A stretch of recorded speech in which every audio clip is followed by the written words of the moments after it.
Welcome back guys, and in this video we're going to be exploring pointers.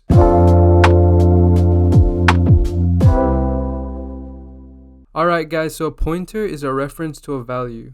When I was first learning Go, I really struggled with understanding pointers. So I'm really going to break it down so you can understand easily. First, I need to show you guys a characteristic of variables. So right here we have a num1 variable and it's equal to 10. Let's create a num2 variable and make it equal to num1. So I'm just going to type num2 colon equals num1. Let's increment num2 by 1. So I'm just going to type num2 plus plus. Then down here let's print num1. So I'm just going to type fmt.println num1.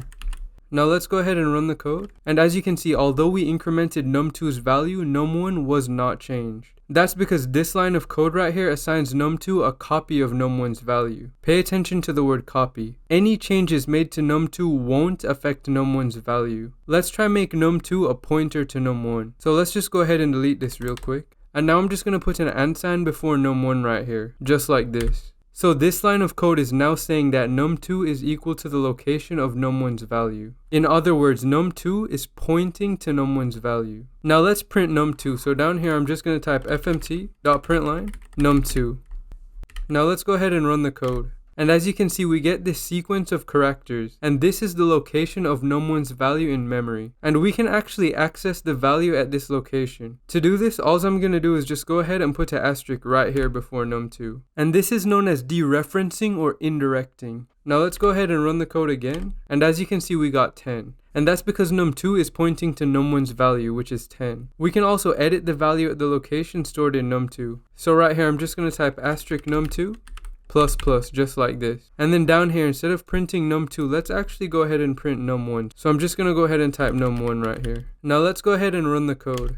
And as you guys can see, num1's value was modified. This is because the value at the location num2 is equal to is num1's value. So this line of code right here is modifying this value. We can also pass a pointer to a function. So as you guys can see, I have a function right here named multiply by 5. And for the parameter this function takes, we have asterisk int right here. This is saying we want the function to take a pointer to an int. So the multiply by 5 function multiplies the integer that the pointer passed to it points to by 5. So in our main function, we create a variable named num and give it a value of 5. Then we call the multiply by 5 function and pass it a pointer to num. Then we print num right here. So let's go ahead and run the code.